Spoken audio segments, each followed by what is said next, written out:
Good morning, guys! And ayan, maganda na yung weather talaga namin, sobra. And as usual, wala kayo ibang makikita sa akin kundi nandito na naman sa bahay kasi syempre, stay at home mom. Wala akong ibang ginagawa kundi ito na talaga yung rotation ko.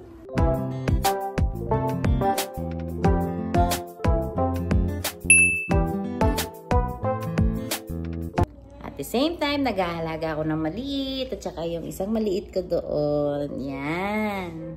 Kaya mahirap mag-daily vlog guys kasi alam kong magsasawa kayo sa ginagawa ko kasi kung magdi-daily vlog ako, kung ano lang yung ginagawa ko araw-araw, yun lang din yung nakikita nyo. Kaya ang ginawa ko ngayon, paminsan-minsan na ako nag-upload ng mga videos. Kunyari may mga lakad-lakad lang kami, nag-video ako kasi yun ang diary naman namin. Kasi ginagawa ko tong YouTube ko naman as a diary namin. Yung para ma-video ko yung mga moments, mga memories. Para paglaki ng mga bata ay makikita nila ito sa channel namin. So, ang ginagawa ko is nag-upload na lang ako ng mga shorts, ganun. Kasi alam kong magsasawa talaga kayo. Wala kayong ibang makikita sa akin kundi nandito lang sa bahay, nag-aalaga ng bata. Ganun. And mahirap kasi mag-isip talaga ng content. Hindi talaga madali na maging isang content creator. Gaya ko, napakatamad ko, 'di ba? Makikita niyo naka-duster lang ako sa video ko. Wala akong kaarte-arte.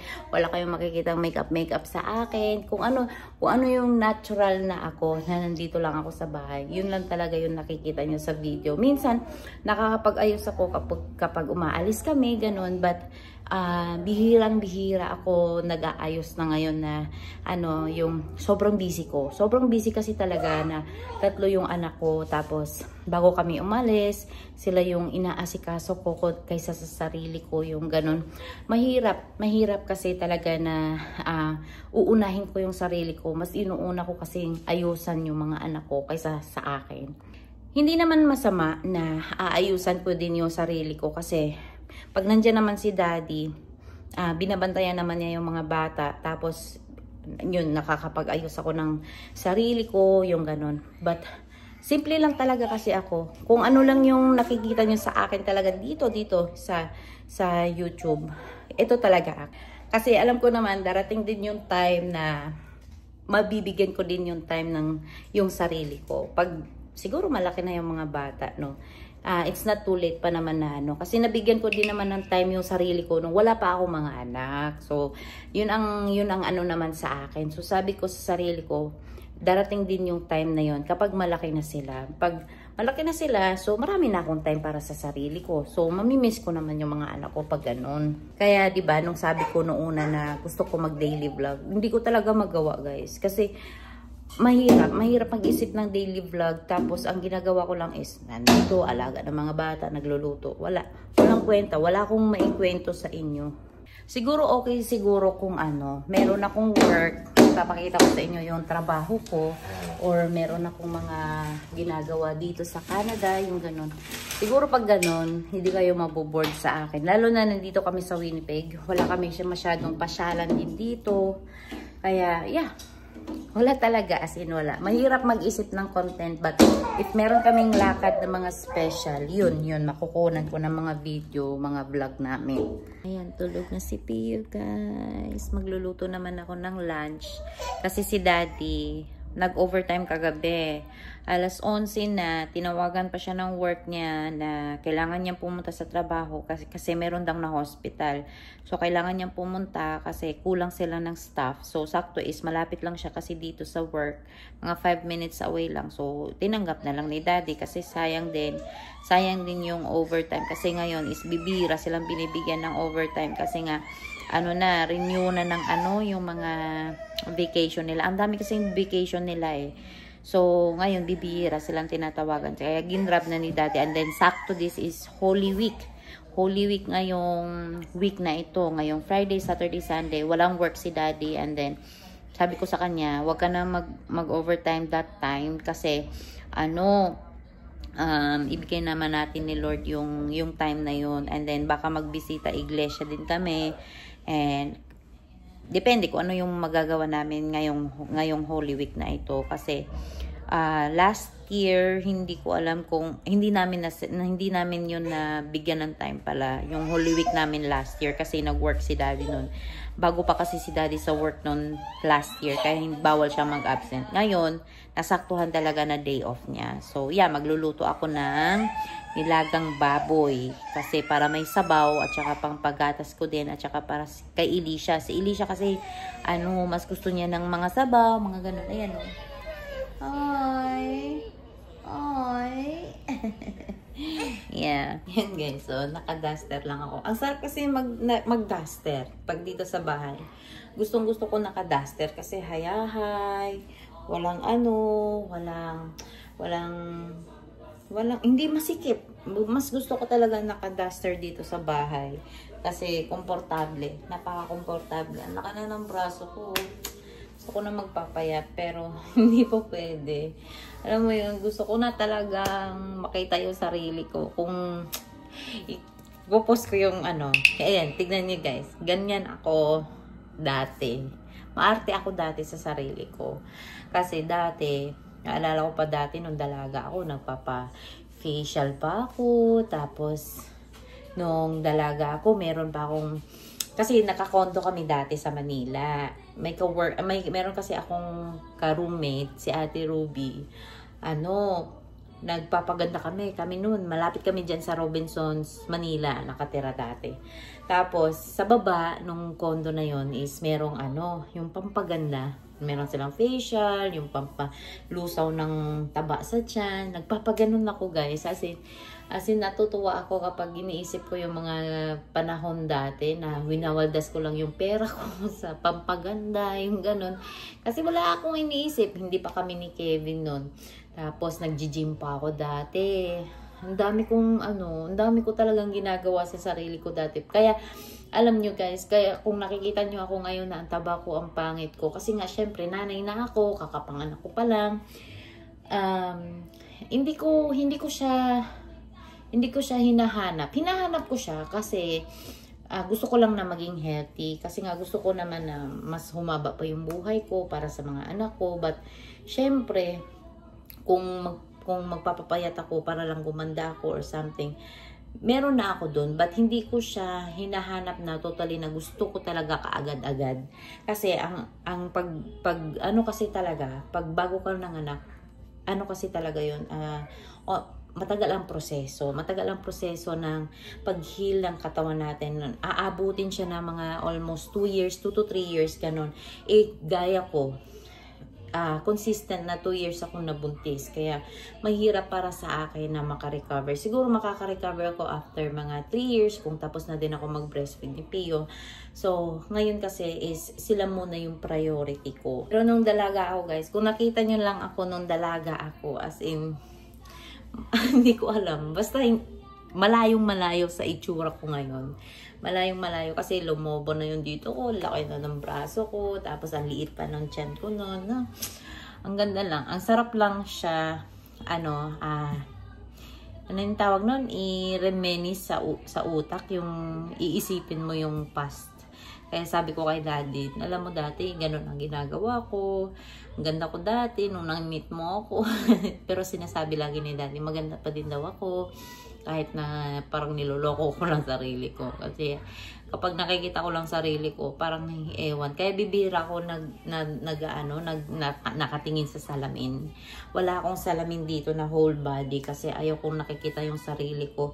Meron lang kaming salamin sa may kusina, sa may CR, yun lang yung salamin namin, but whole body, wala kaming salamin dito, kasi ayaw ko nakikita muna yung sarili ko na ang taba ko. Pero darating din tayo sa time na yun, kasi sabi ko nga kay Daddy, kapag pwede na ako talagang magbuhat or something, gusto ko talaga mag-gym. Kasi ang gym dito 24 hours. Sabi ko mag-gym kaming dalawa para healthy kami, kasi nga maliliit pa yung mga bata at saka tumatanda na. Meron na kaming mga iniinda na masakit minsan yung likod, masakit minsan yung tuhod. Kaya kailangan natin maging healthy para sa mga anak natin. Yung dalaga ko guys, kaya anuhan ko muna siya, lilinisan bago ako magluto ng lunch namin ni Daddy.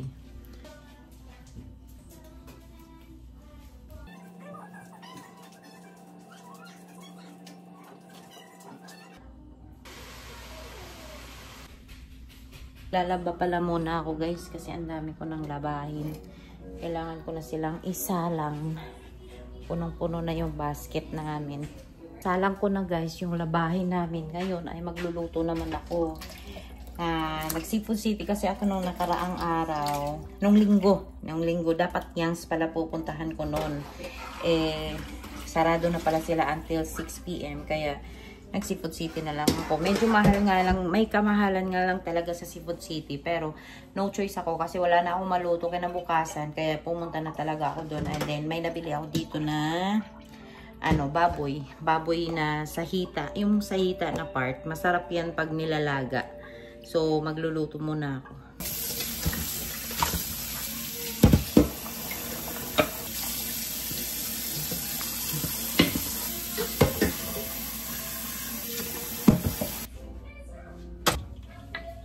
Alam nyo guys, kung siguro may yaya dito, mura lang ang yaya dito sa Canada.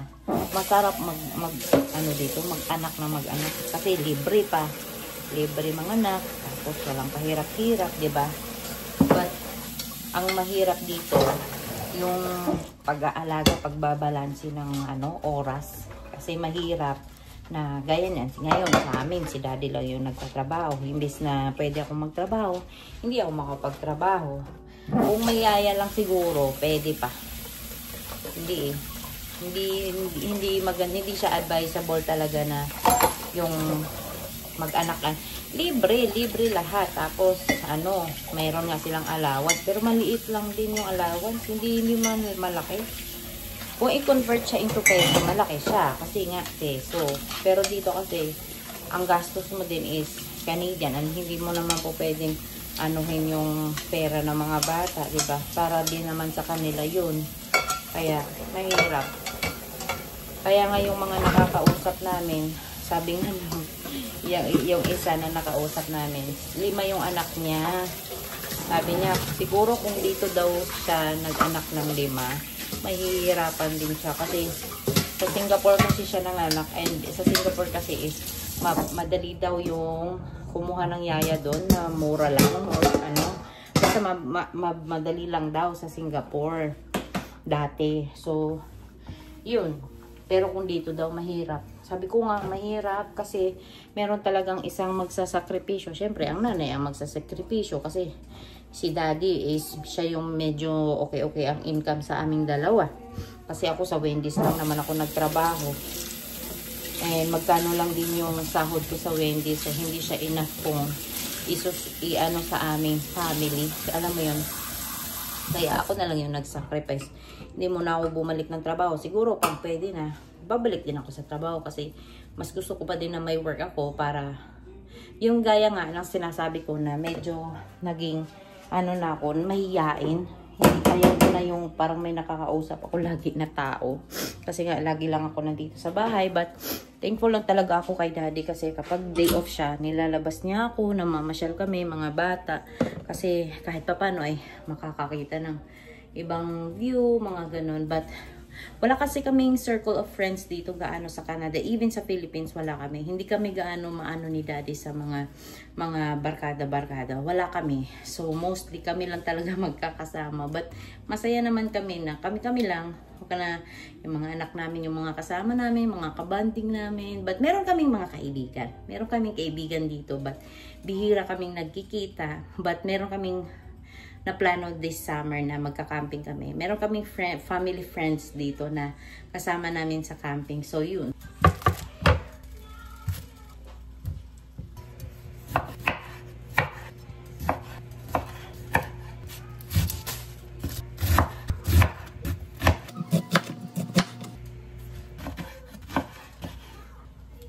Guys, pag nagluluto ako, marami talaga akong nilalagay na sibuyas, bawang, kasi mas mabango yung pagkain kapag maraming ganun.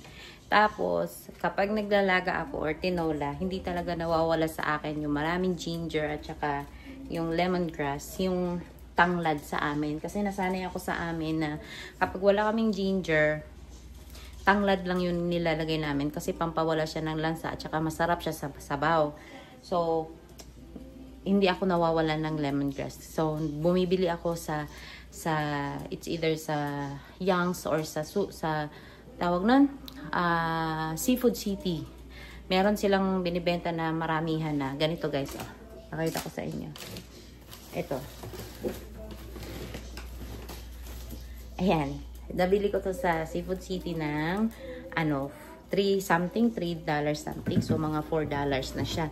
So, ganyan yung binibili ko. Tapos, fini-freezer ko na lang siya. Kasi, lagi akong nagsasabaw. Pag nagsasabaw ako, nilalagyan ko talaga niyan. Masarap kasi. Subukan nyo, masarap.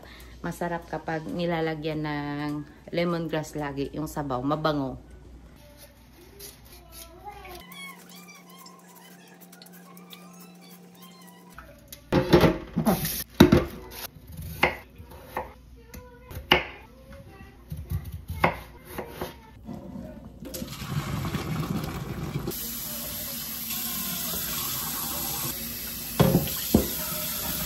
Nung ginising ni ate, inakyat ka na naman dyan. Inakyat na naman ka ni ate. Ay, sin naman ang pogi-pogi. Sino pogi? Ayong niluluto ko guys. Oh, kumukulo na siya. Pero papakuluan ko pa siya ng maraming oras kasi para malambot, sobra yung ito yung mga ingredients na nilalagay ko dyan. Kasi kainin kapag malambot yung baboy. Para alam mo yun, hindi na masakit sa ipin pag nguyain yung mga anak ko. Nakakalat yung mga gamit doon. Yan. Sabi ko na hindi pwede ako mag-daily vlog. Kasi ayan lang talaga yung makikita nyo. Nakahiga sila, nanonood sila ng TV, nagluluto ako, ganon, rotation lang yun. So, mahirap. Kapag meron akong maisip na content, dun lang ako mag-vlog. Pero meron ako mga shorts, but supportahan nyo na lang ako kasi maliit na YouTuber pa naman ako. Maliit na vlogger. So, maliit pa lang yung channel ko talaga. Hindi naman siya ganun ka-lucky. Hindi naman ako known pa talaga na YouTuber. But, tinatawag ko na sarili ko na vlogger kasi gusto ko yung ginagawa ko. As in, gusto ko talaga yung ginagawa ko. Natutuwa ako sa ginagawa ko, but natatakot akong mabash. Alam mo yung gusto mo, but natatakot kang mabash. Natatakot kang ma-judge ng ibang tao. Kasi ang nakikita lang nila is yung kung ano lang yung kinukuhanan mo ng video. So, yeah, kasi alam mo, marami akong mga pina-follow na mga YouTubers, si Kuya Mark Carino, si Kuya Inags, but alam nyo guys, ang babait nila. Nakikita namin sila sa video na mababait sila, but then marami pa din talaga nagbabash. Alam mo, hindi maganda na nagja-judge tayo ng isang tao kasi hindi mo alam yung mga pinagdadaanan nila, but hindi natin masisisi kasi doon din tayo mag-grow sa mga basher. Kaya, i-bash niyo na lang ako. Mas gustuhin ko na lang siguro i-bash para mas madami na siguro akong madami na akong follower. But, nasasaktan ako kapag merong mga nagko-comment, especially sa mga anak ko. Yeah, nasasaktan ako. Gaya nung isa na nag-comment na hindi ko madisiplina yung mga bata ko, kaya narereklamo kami dito sa baba. Yung mga ganun, nasasaktan ako kasi nanay ako eh. Hindi kasi lahat dito sa video is pinapakita ko. Kasi syempre mas okay pa din na meron tayong privacy. Kaya, ewan. Gusto ko maging vlogger but natatakot akong mabash. Alam mo yun? Oh! Ay! Magluluto pa ako eh. Ilulunod ko na tong mga guys. Mga sangkap. Ito muna unahin ko. Para lumambot na siya. Tapos, yan. Tapos, next natin yung sibuyas. Ayan. Ilagay na natin lahat. Para na. Alis na yun. Sin. Gusto ko to guys. Masarap to siya.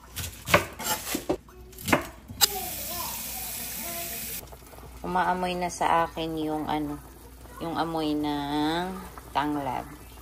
Tapos ilalagay na natin yan. Gulay. Tapos, ito yung malunggay ko guys. Oh, 'di ba? Fresh. Konti lang kukunin ko. At hati-hati sila para matagal maubos kasi $4 ang malunggay namin dito. Mahal. Okay na yan. Papatayin ko na yan para hindi masyadong luto yung mga gulay. Buksan natin yung pinto. Para malamig tayo. Ayan, lamig. Initin yung katawan. Gustong-gusto niya ng malamig. Bebe, bebe. Ayan na, bebe. Ah, lamig na. Lamig na. So, nandito kami ngayon sa guys, sa Sally's. Magpagupit si Daddy. Ayan. Ay, asan ba? Yung ito na Asan ba yan? Yan. Doon siya pagupit. Maganda na pagupitan yan kasi mga Pilipino yung mga nagugupit at saka magaling sila magupit yan. Napapansin nyo guys, hindi masyado si Daddy sumasama sa mga vlog. Si Daddy kasi is masyado siyang ma-private. Mahiyain siya sa camera, kaya pagpasensyahan nyo na kung bihira ko siyang sinasama sa mga vlog kasi nga nahihiya siya, hindi siya sanay sa camera. Ko nga sa kanya, ikaw na lang mag-vlog kasi mostly na mga vlogger dito sa Canada, ang napapansin ko mga lalaki yung mga vlogger, tapos sabi ko sasali na lang ako sa'yo, sabi niya ayaw daw niya. Gusto daw niya na may privacy. So tama naman, ako gusto ko talaga ng may privacy, pero alam nyo guys, kapag wala kang ginagawa sa bahay, boring din na kapag walang ginagawa, kaya kahit na ganon, stay at home mama ko, ginagawa ko na lang yung pag-vlog kasi kahit papano ay naaaliw ako na may ginagawa ako, kasi kapag walang ginagawa nakakabor yung sa bahay talaga. Please. For sure. Anything else for you? That's everything. Sounds good. That'll be, sorry, 1 second. 15:30 at the window. Sundo na si Kuya. Wait na lang namin siya. Sa bahay na kami guys, so magtutupi ako ng mga damit na nilaban ko kanina. And gising na si bebe ko. Approve. Align. Yay! Basa pa.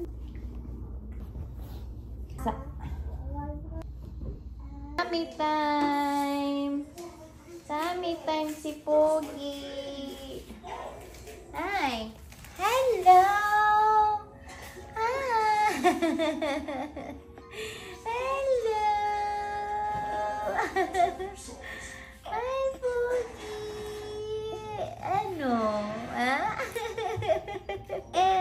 Opo. Hanggang dito na lang yung vlog namin guys. Si Daddy ay pumasok na pala sa work. And then, bukas pa yun siya uuwi. Thank you for watching our vlog. See you next time. Bye. Don't forget to subscribe our channel. Share, like, and comment down below. Kung ano yung mga gusto nyo i-comment. Sana ay walang mga negative. Then maraming salamat.